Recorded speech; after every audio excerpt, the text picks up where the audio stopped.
오늘 본문 창세기 17장인데요. 제목은 언약과 할례예요. 언약과 할례. 성경은 언약의 책이에요. 이 언약은 히브리어로 하면은 베리트라는 얘기고요.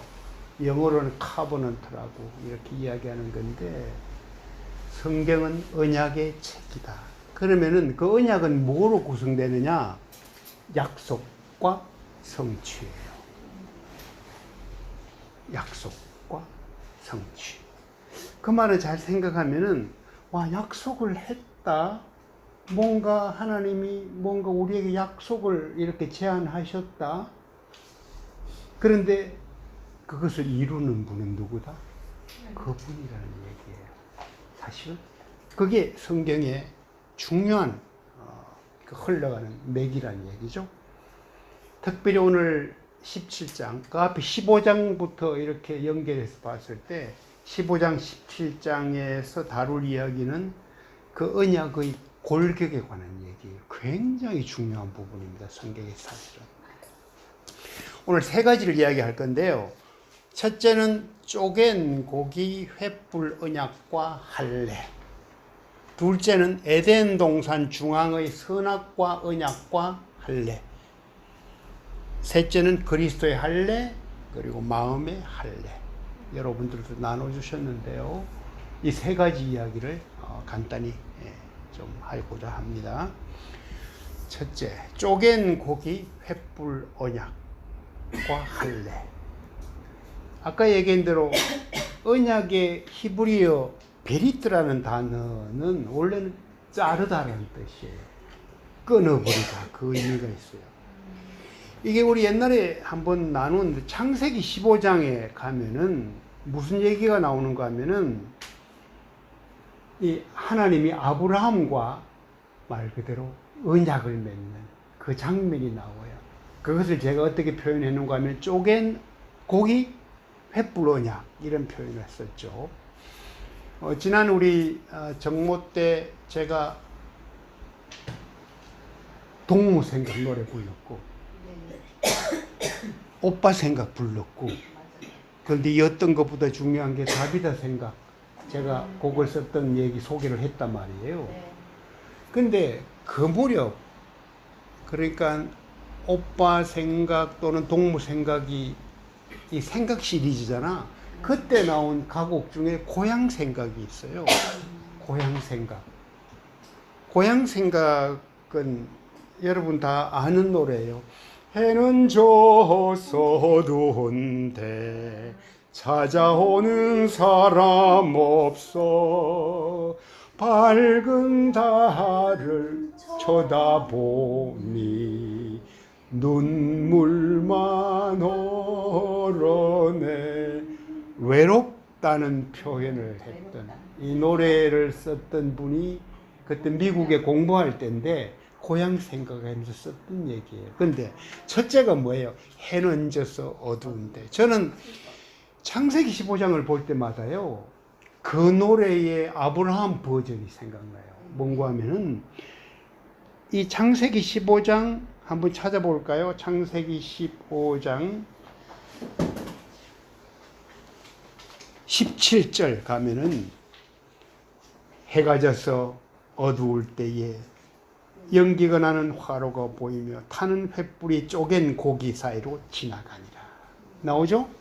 자, 이게 해는 져서 어두울 때예요. 이게 아브라함이 하나님과 언약을 맺던 언약식에서 일어났던 하나의 세리머니예요. 어떤 세리머니였는가 하면요, 아브라함이 이야기를 해. 창세기 15장 보면은 뭐라 하라 그래요? 아브라함이 어떻게 해요? 그죠? 마주보게 한단 말이에요. 3년 된 암소, 3년 된 암염소, 3년 된 순양, 이 쪼개놓은 거야. 그죠? 쪼개놓아요. 그리고 이 비둘기, 산비둘기, 뭐 집비둘기, 뭐 이런 얘기 나오죠? 새끼. 이거는 그냥 그대로 쪼개지는 않아. 작으니까. 그죠? 자, 이게 무슨 얘기인가 하면요, 옛날에 그저 고대 근동 지방에서의 하나의 계약을 맺는 의식이야. 그죠? 서로 짐승 쪼개놓고 그 사이를 사실 지나가요. 둘이서.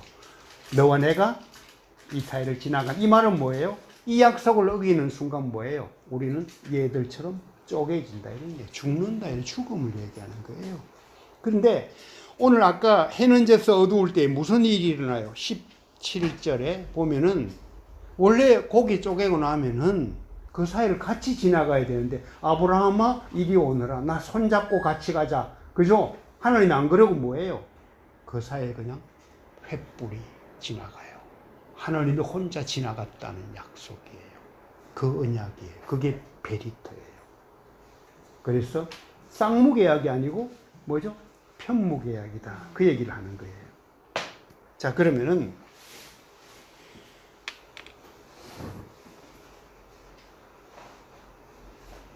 아브라함에게 하나님 이야기하죠. 가나안 땅을 차지하게 될 것이라는 그것을 이제 약속을 하면서 했던 게 그 15장의 언약식인데 쪼갠 고기 사이로 홀로 지나가신 하나님, 그 횃불로 지나가셨다는 얘기예요. 오늘 창세기 17장에 오면요, 하나님은 그 베리트, 언약의 징표로 뭐를 하라고 그래요? 17장 10절에 할례를 하라 그래요. 그죠? 이게 15장에 그거를 그대로 이렇게 그 연상을 하시면서 와야 돼요. 17장에 와서 뭐예요? 앞에는 뭐 이렇게 짐승들 이렇게 잘랐는데 여기 오니까 언약의 징표로 뭐를 하라? 할례를 하라. 할례가 뭔지 알죠? 네. 할례는 결국은 여기 포피라는 단어를 쓰고 있어. 포피. 사전 찾아보면 음경의 귀두와 요도를 보호하는 역할을 하는 신체 조직. 그걸 잘라내는 거예요. 그죠? 그 무슨 의미일까? 이런 얘기예요. 그럼 할례도 뭐예요? 자른다는 얘기예요. 끊는다는 얘기예요. 베리트라는 얘기예요. 그죠? 그 징표로 그렇게 하라. 내가 내 언약을 뭐에 나와 너 및 대대 후손 사이에 세워서 영원한 언약을 삼고 너와 내 후손의 하나님이 되리라. 그 창세기 17장 7절이죠. 자, 그러면은 창세기 15장의 쪼갠 고기 횃불 언약과 할례는 뭐예요? 같은 거란 얘기야. 모두 자른다는 것과 관련되어 있어요. 정리하면은 할례를 행한다는 말은 뭐죠? 잘라버린다, 끊어버린다는 것을 뜻하죠. 그거는 뭐예요? 죽음을 얘기해요. 피 흘림을 얘기해요. 원래는 내가 죽어야 하지만 포피의 일부만 끊어서 그 상징하는 그것만으로 하나님이 거룩하게 하고 구원하신다. 그런 의미로 주어진 세리머니예요. 자, 첫 번째 쪼갠 고기, 횃불 언약과 할례. 그 정도로 정리를 할 수 있을 것 같아요. 자, 두 번째. 그럼 에덴 동산 중앙의 선악과 언약, 최초의 언약이지, 그죠? 선악과 언약과 할례. 이걸 좀 이야기하려고 그래요. 선악과는 어디 있었어요? 에덴 동산 중앙에 있었어요. 그럼 에덴 동산 중앙의 선악과는 뭔가 하면은 지난번에 이야기한 대로 내가 주인이 아니고 하나님이 주인이다. 이것을 늘 인식하라는 얘기야. 나는 너를 지었고 너는 피조물이다.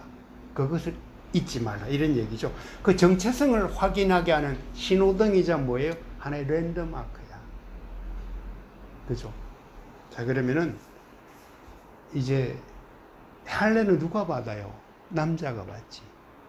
그죠? 남자에게 할례를 행하라. 그러면 남자가 할례를 받는 위치가 어디예요?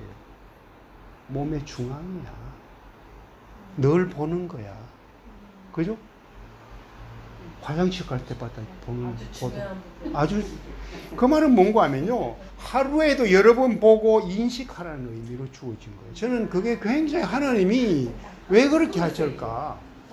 다른 곳에 해도 되는데, 야, 딴 데 귀 한쪽 비워, 뭐 이렇게 해도 될 거 아니에요. 그죠? 그럼 남자, 여자 구분할 필요도 없지. 그죠? 그럼 왜 그렇게 했을까? 이런 얘기예요. 그게 바로 뭐죠? 너가 어떤 존재인지 확인하라. 이 선악과와 저는 연결해서 묵상을 할 수 있었어요. 그러면 뭐냐? 와, 남자만 할례 받고 여자는 괜찮네? 여기에도 뭐가 적용돼요? 아담에게 선악과 언약을 했을 때 아담에게 대표의 원리가 적용돼. 그죠? 아담이 한 것이 뭐예요? 온 인류가 한 거야. 아담의 범죄가 온 인류의 범죄야. 대표성의 원리야. 할례도 뭐예요? 남자에게 그 대표성의 원리를 치운 거예요. 사실은.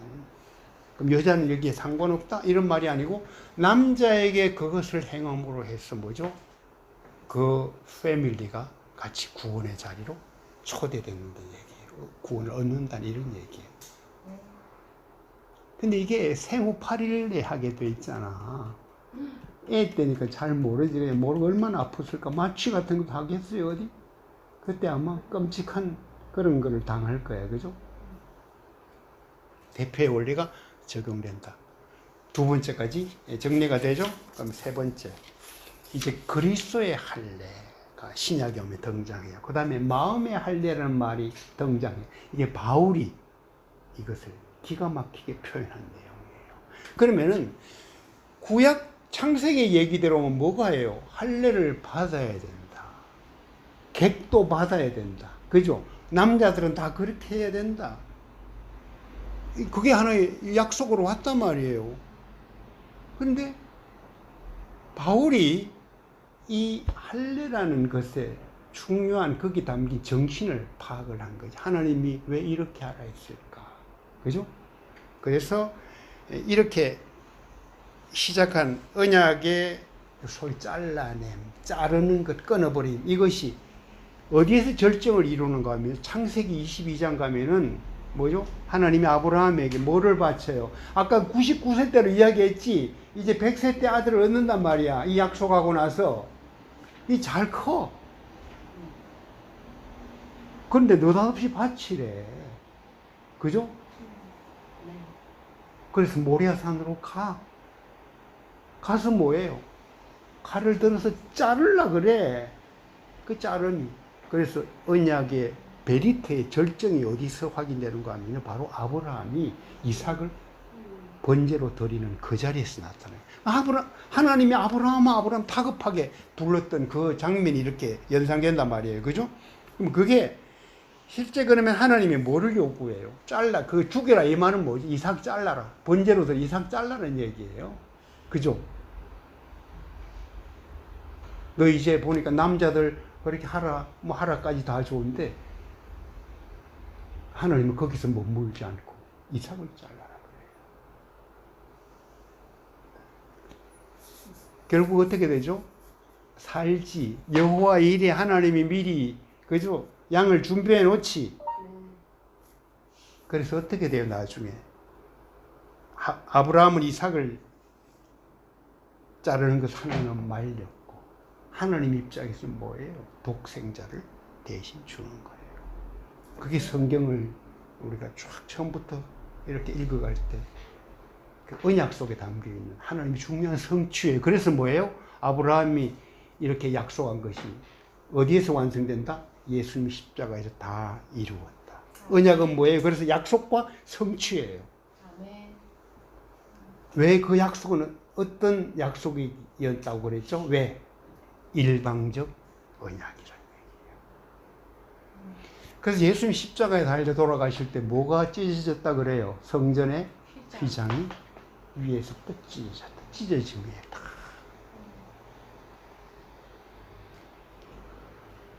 그래서 언약을 깨면은 죽는다. 그죠? 언약을 깨면 죽는다. 이게 계약이란 말이야. 아까 베리터, 그죠? 근데 하나님은 아까 얘기했는데 언약을 어기지 않지. 변함이 없으시지. 그죠?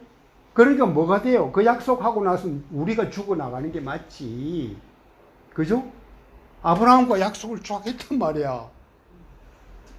그리고 하나님이 지나가. 약속이면 죽어. 그럼 하나님 혼자 지나가셨어. 홀로 지나가셨어요. 당신이 대신 죽는다는 게 이미 거기에 스며 있어요. 그래서 이 소위 이 반전의 복음으로 하나님이 대신 죽은 것. 그것이 십자가예요. 율법이 아니라. 율법대로 죽은 게 맞는데 거기에는 뭐예요? 반전의 복음이 담겨있다. 이런 얘기예요. 왜? 대신 죽으셨다. 이런 얘기예요. 우리가 누가 죽어야 할 것? 내가 죽어야 할 것. 율법대로 하면 내가 죽어야 할 수밖에 없는데. 그래서 이제 바울이 이것을 어떻게 표현한 거 하면요. 그리스도의 할례라는 얘기가 골로새서 2장 11절부터 15절 보시면은 나타나요. 제가 한번 읽을게요. 골로새서 2장 11절부터 15절. 또한 너희가 그의 안에서 손으로 하지 아니한 할례를 받았으니. 이게 우리 아까 지금 창세기 17장에서 한 얘기 뭐예요? 손으로 하는 할례야. 그지? 칼이지 칼로 하는 할례란 말이야. 그죠? 손으로 하지 아니한 할례를 받았으니 곧 그리스도의 할례로 육신의 죄들의 몸을 벗어버리는 것이다. 육신의 죄의 몸을 벗어버리는 것을 그걸 할례라고, 그리스도 할례라고 그래요. 너희가 세례로 그와 함께 장사되었고 또 하나님께서 그를 죽은 자들로부터 살리신 역사를 믿음으로 말미암아 너희도 그와 함께 살아났느니라. 너희 죄들과 너희 육체의 무할례 가운데서 죽었던 너희를 하나님께서 그와 함께 살리셔서 너희의 모든 허물을 용서하셨으니 우리를 거스르고 우리를 대적한 손으로 쓴 법령을 지워버리고 또 그것을 그의 십자가에 못 박아 없애셨으며.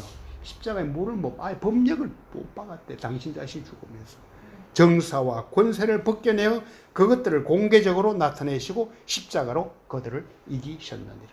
여기서 그리스도의 할례의 의미가 나타나요. 그분이 하셨다. 그리고 마음의 할례. 역시 바울이 로마서 이야기하면서 로마서 2장 28절 29절 한번 읽어줄래요? 무릇 표면적 유대인이 아니요 표면적 육신의 할례가 아니니라.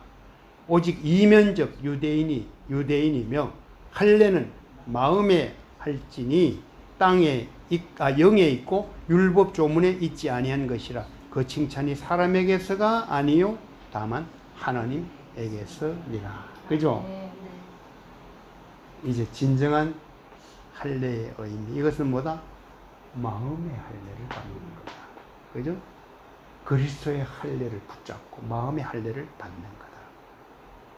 그것은 어디 육신이 하는 게 아니고 마음이 한다. 그 얘기죠. 그래서 지난번에 우리 디도 얘기 나눴죠. 디도가 이방인으로서 바울의 참 멋있는 제자로서 동역자로서 살았는데 디도가 할례를 받았어요, 안 받았어요? 야, 쟤 할례밖에 해야 되는데 이방인이라도 받아야 된다. 그걸 가지고 유대인들이 그렇게 막 집요하게 주장했을 때 뭐죠? 노 했어요. 응? 그건 할례는 몸에 꼭 해야 되는 게 아니라는 얘기죠. 디도 예를 보면은 갈라디아서 2장 3절에 뭐죠? 그러나 나와 함께 있는 헬라인 디도까지도 억지로 할례를 받게 하지 아니하였으니 뭐 이렇게 나갑니다. 그래서 바울은 뭐예요? 할례로 구원을 받는 것이 아니라 믿음으로 구원받는 것임을 디도를 통해서 보여줬다는 얘기죠. 이게 뭐예요? 바로 율법주의가 아니고 복음주의라는 것. 그 할례에 관계된 얘기를 이렇게 정리를 했어요. 그러면은 아까 얘기한 대로 아브라함과 한 약속, 그죠? 그것이 나와 무슨 상관이 있느냐? 그 얘기를 우리가 이렇게 생각을 할 수 있단 말이에요. 아브라함에게 힘이 번성케 하리라. 뭐 하늘의 별처럼부터 시작해서 그죠? 복의 근원이 되고 막 이런 오만 얘기들이 그럼 아브라함과 내가 무슨 관계 있느냐? 갈라디아서 3장 9절 읽고 마칠게요. 갈라디아서 3장 9절입니다. 믿음으로 말미암은 자는 믿음이 있는 아브라함과 함께 복을 받으리라. 그죠? 믿음으로 말미암은 우리 다큐 식구들은 뭐예요? 믿음이 있는 그 아브라함과 함께 복을 받으리라. 아브라함의 모든 복들이 뭐예요? 나의 복이에요. 우리의 복으로 주어졌다는 얘기죠. 할례 정리됐죠? 네. 그래서 성경에서 이게 성경은 언약의 책이고요. 이거를 줄여서 갔을 때 중요한 어떤 복음들이, 핵심들이 여기 다 들어가 있어요. 하늘 우리를 얼마나 사랑했는지가 처음부터 이렇게 에덴 동산 중앙에 선악과 언약부터 시작해서 직접 고기를 쪼갠 고기 사이로 횃불 언약을 통해서 걸어가셨던 하나님, 그리고 우리에게 할례를 그 표징으로 행하라고 명령하셨던 하나님. 근데 결국 보니까 뭐예요? 이게 하라고 했지만은 안 되는 거 알지. 우리는 못 지키는 거 알지, 그 약속을. 그죠? 네. 내가 죽어야 되는 거 알지. 하나님이 죽는 게 아니고. 근데 뭐예요? 하나님이 대신 죽는 자리. 그것이 복음이에요. 그죠?